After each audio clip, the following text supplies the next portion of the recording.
2/3 of Americans say they would pay more money for their favorite retired product.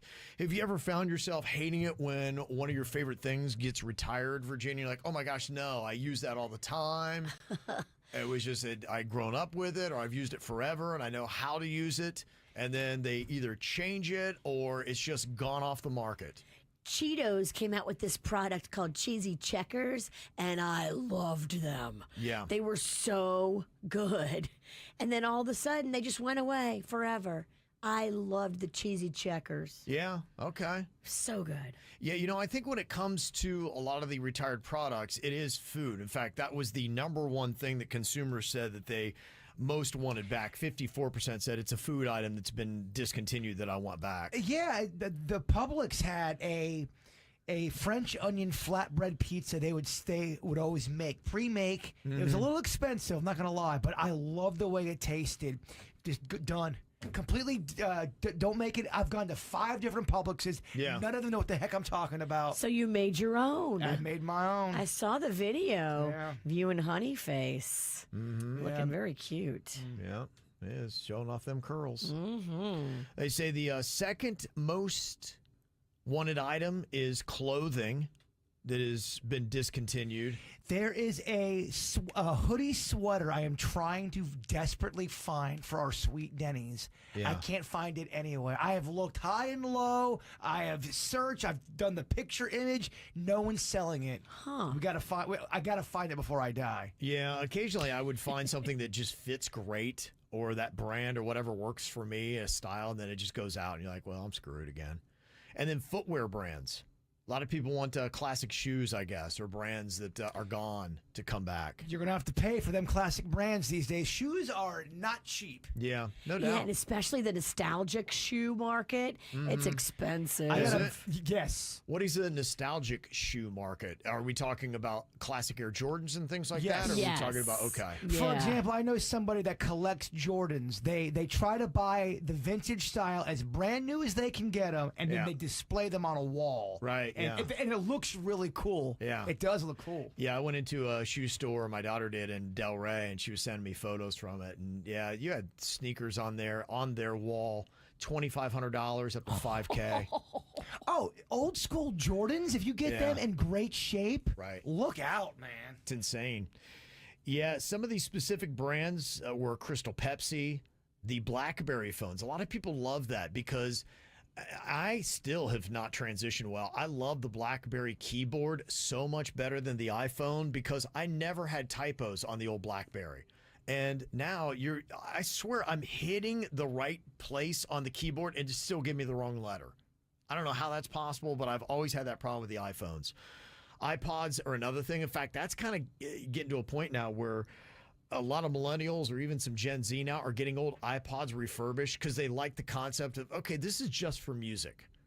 I guess maybe they like the little wheel. Remember that thing? You'd spin it, it would click. Yeah. There is something to be said about some of the old school ways of getting music. Yeah. It's almost kind of easier from a certain point of view to listen to it and kind of consume it. There's so much going on right now. Yeah, my 27-year-old daughter's on a vinyl kick.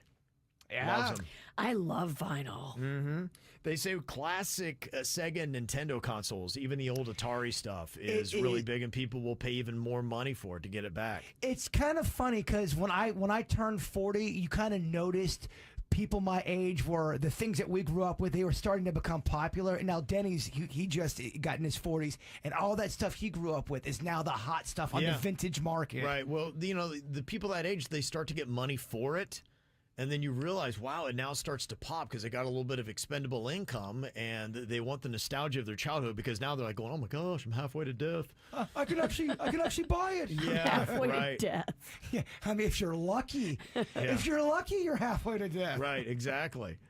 So yeah, you're seeing this a lot with the food, which is the top category where people want the nostalgia, and I mean, McDonald's does it with their McRib and the Shamrock Shake that they bring back every single year. I see Pizza Hut is bringing back their Cheesy Bites pizza for the first time in 6 years. If Costco is listening, I wish they would bring back their Gold Rush ice cream bars. Oh, I remember those. Those were amazing. They're gone? Gone. Oh, no. Can't find. And I don't. I've never seen them in South Florida since the '90s.